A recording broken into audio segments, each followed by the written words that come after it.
Kapu beach ಉಡುಪಿಯಿಂದ ಸುಮಾರು 12 kilometre ದೂರದಲ್ಲಿದೆ. ರಾಷ್ಟ್ರೀಯ ಹೆದ್ದಾರಿಯ ಸಮೀಪವಿರುವ ಕಾಪು ಬೀಚ್ ಸುಂದರ ಸಮುದ್ರ ತೀರ ಮತ್ತು ದೀಪಸ್ತಂಭದಿಂದ ಪ್ರಸಿದ್ಧಿ ಪಡೆದಿದೆ. ಸಮುದ್ರ ತೀರದಲ್ಲಿ ಬಂಡೆಯೊಂದರ ಮೇಲೆ ದೀಪಸ್ತಂಭವು ನಿಂತಿದೆ. 1901ರಲ್ಲಿ ನಿರ್ಮಿಸಲ್ಪಟ್ಟ ಈ ದೀಪಸ್ತಂಭ ಸುಮಾರು 27 ಮೀಟರ್ ಎತ್ತರವಿದೆ. ಪ್ರವಾಸಿಗರು ದೀಪಸ್ತಂಭದ ಒಳಗಿರುವ ಮೆಟ್ಟಿಲುಗಳನ್ನು ಬಳಸಿ ತುದಿಯನ್ನು ತಲುಪಬಹುದು.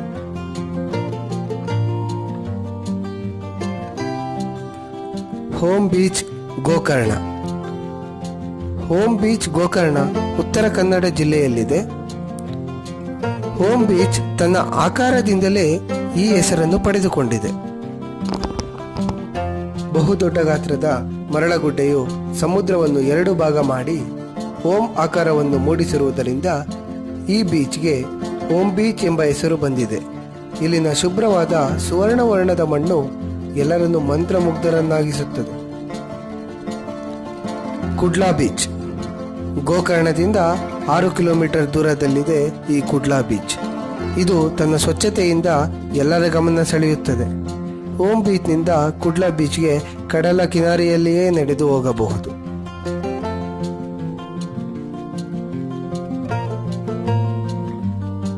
ಮರವಂತೆ ಬೀಚ್. ಒಂದು ಭಾಗದಲ್ಲಿ ಸಮುದ್ರ, ಇನ್ನೊಂದು ಭಾಗದಲ್ಲಿ ಸೌಪರ್ಣಿಕ ನದಿ, ನಡುಮಧ್ಯೆ ರಾಷ್ಟ್ರೀಯ ಹೆದ್ದಾರಿ. ಈ ಸುಂದರ ಸ್ಥಳವೇ ಕುಂದಾಪುರ ಸನಿಹದ ಮರವಂತೆ. ಈ ಮರವಂತೆ ಬೀಚ್ ಉಡುಪಿಯಿಂದ 50 ಕಿಲೋಮೀಟರ್ ದೂರದಲ್ಲಿದೆ. ನದಿ ಮತ್ತು ಸಮುದ್ರ ತೀರ ಹತ್ತಿರ ಬಂದರೂ ಒಂದಾಗದೆ ದೂರ ಸಾಗುವ ಅಪರೂಪದ ಭೌಗೋಳಿಕ ಸ್ಥಳ ಈ ಮರವಂತೆ. ಮಲ್ಪೆ ಬೀಚ್. ಉಡುಪಿಯಿಂದ 6 ಕಿಲೋಮೀಟರ್ ದೂರದಲ್ಲಿರುವ ಮಲ್ಪೆ ಬೀಚ್ ಕರ್ನಾಟಕದ ಪ್ರಮುಖ ಮತ್ಸ್ಯ ಕೈಗಾರಿಕಾ ತಾಣ ಮತ್ತು ನೈಸರ್ಗಿಕ ಬಂದರಾಗಿದೆ. ಉಡುಪಿಯಿಂದ ಮಲ್ಪೆಗೆ ತಲುಪಲು 5 ರಿಂದ 15 ನಿಮಿಷಕ್ಕೊಂದು ಬಸ್ ವ್ಯವಸ್ಥೆ ಕೂಡ ಇದೆ.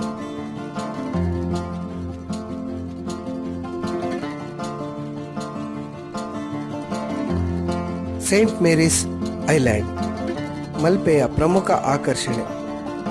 ಕಡಲ ತೀರದ ಬಳಿ ಇರುವ ಈ ಪುಟ್ಟ 4 ದ್ವೀಪ ಸಮೂಹಗಳು ಲಾವಾರಸದಿಂದ ರೂಪುಗೊಂಡ ವಿಶಿಷ್ಟ ಬಗೆಯ ಶಿಲಾರಚನೆಗಳಿಂದ ಆಕರ್ಷಿಸುತ್ತವೆ. ಮಲ್ಪೆ ಬೀಚ್ನಿಂದ ದೋಣಿ ವಿಹಾರದಲ್ಲಿ ಇಲ್ಲಿಗೆ ತಲುಪಬಹುದು. ಮುರುಡೇಶ್ವರ ಬೀಚ್.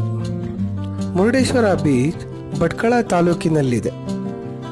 ಬೀಚ್ನ ಪಕ್ಕದಲ್ಲಿಯೇ ಮುರುಡೇಶ್ವರನ ದೇವಾಲಯವಿದೆ. ಅತಿ ಎತ್ತರದ ಗೋಪುರ ಇಲ್ಲಿನ ವೈಶಿಷ್ಟ್ಯ. ವಿಶ್ವದ 2ನೇ ಅತಿ ದೊಡ್ಡ ಶಿವನ ಪ್ರತಿಮೆ ಕೂಡ ಇಲ್ಲಿ ಇದೆ. ಪಣಂಬೂರು ಬೀಚ್ ಮಂಗಳೂರು. ಮಂಗಳೂರಿನಿಂದ 13 ಕಿಲೋಮೀಟರ್ ದೂರದಲ್ಲಿದೆ ಈ ಪಣಂಬೂರು ಬೀಚ್. ಇದೊಂದು ಸುರಕ್ಷಿತವಾದ ಮತ್ತು ಅತ್ಯುತ್ತಮ ನಿರ್ವಹಣೆಯ ಕಡಲು ತೀರವಾಗಿದೆ. ಇಲ್ಲಿನ ಆಕರ್ಷಣೆಗಳೆಂದರೆ ಜೆಟ್ ಸ್ಕೀ ಸವಾರಿ, ಬೋಟಿಂಗ್, ಡಾಲ್ಫಿನ್ ವೀಕ್ಷಣೆ ಮತ್ತು ಆಹಾರ ಮಳಿಗೆಗಳು. ಸೂರತ್ಕಲ್ ಬೀಚ್. ಮಂಗಳೂರಿನಿಂದ 15 ಕಿಲೋಮೀಟರ್ ದೂರದಲ್ಲಿದೆ ಸೂರತ್ಕಲ್ ಬೀಚ್. ಈ ಬೀಚ್ ತನ್ನ ವಿಶಿಷ್ಟವಾದ ಮರಳಿನಿಂದ ಹೆಸರುವಾಸಿಯಾಗಿದೆ. ಹೆಚ್ಚು ಜನಸಂದಣಿಯಿಂದ ಕೂಡಿರುವ ಬೀಚ್ ಇದಾಗಿದ್ದು ತನ್ನ ಪ್ರಾಕೃತಿಕ ಸೌಂದರ್ಯದಿಂದ ಎಲ್ಲರ ಮನ ಸೆಳೆಯುತ್ತದೆ. ಇಲ್ಲಿನ ಮತ್ತೊಂದು ಆಕರ್ಷಣೆ ಎಂದರೆ ದೀಪಸ್ತಂಭ. ಸಂಜೆ 4 ರಿಂದ 5 ಗಂಟೆಯವರೆಗೆ ದೀಪಸ್ತಂಭದ ಮೇಲೇರಿ ಬೀಚ್ನ ಸೌಂದರ್ಯವನ್ನು ಸವಿಯಬಹುದು. ಸೋಮೇಶ್ವರ ಬೀಚ್ ಉಲ್ಲಾಳ. ಉಲ್ಲಾಳ ಬೀಚ್ ಮಂಗಳೂರಿನಿಂದ 12 ಕಿಲೋಮೀಟರ್ ದೂರದಲ್ಲಿದೆ. ಈ ಕಡಲ ತೀರವು ರುದ್ರಶಿವ ಎಂಬ ಹೆಸರಿನಿಂದ ಪ್ರಸಿದ್ಧಿ ಹೊಂದಿದೆ. ಇಲ್ಲೊಂದು ದೇವಾಲಯವೂ ಇದ್ದು ಅದನ್ನು ಅಬ್ಬಕ್ಕ ದೇವಿ ಆಳ್ವಿಕೆಯ ಅವಧಿಯಲ್ಲಿ ನಿರ್ಮಿಸಲಾಗಿದೆ. ಒಂದಂಚಿನಲ್ಲಿ ಸಾಲಾಗಿ ಪಾಮ್ ಮರಗಳನ್ನು ಕೂಡ ಬೆಳೆಸಲಾಗಿದೆ. ಕಡಲ ತೀರ ಅತ್ಯಾಕರ್ಷಕವಾಗಿ ಛಾಯಾಚಿತ್ರಕ್ಕೆ ಜನಪ್ರಿಯವಾಗಿದೆ. ಈ ಕಡಲ ತೀರದಲ್ಲಿ ಇರುವ ಇನ್ನೊಂದು ಆಕರ್ಷಣೆ 100 ಅಡಿ ಎತ್ತರದ ಟವರ್.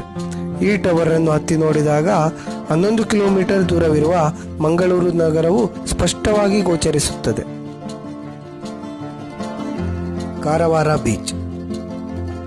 ಗೋವಾದಿಂದ ಕೇವಲ 100 ಕಿಲೋಮೀಟರ್ ದೂರದಲ್ಲಿರುವ ಕಾರವಾರ ಬೀಚ್ ಒಂದು ದ್ವೀಪದಂತಿದೆ. ಇಲ್ಲಿ ಅನೇಕ ಜಲಕ್ರೀಡೆಗಳನ್ನು ಆಡಲಾಗುತ್ತದೆ. ಕಾರವಾರ ಬೀಚ್ ಮೀನಿನ ಖಾದ್ಯಗಳಿಗೆ ಪ್ರಸಿದ್ಧಿ ಪಡೆದಿದ್ದು ಅಂತಾರಾಷ್ಟ್ರೀಯ ಪ್ರವಾಸಿಗರು ಕೂಡ ಇಲ್ಲಿಗೆ ಭೇಟಿ ಕೊಡುತ್ತಾರೆ. ನಿಮಗೆ ಈ ವಿಡಿಯೋ ಇಷ್ಟವಾಗಿದ್ದಲ್ಲಿ ಲೈಕ್ ಮಾಡಿ, ಶೇರ್ ಮಾಡಿ ಹಾಗೂ ಸಬ್ಸ್ಕ್ರೈಬ್ ಮಾಡಿ ಮತ್ತು ಬೆಲ್ ಬಟನ್ ಒತ್ತುವುದನ್ನು ಮರೆಯಬೇಡಿ.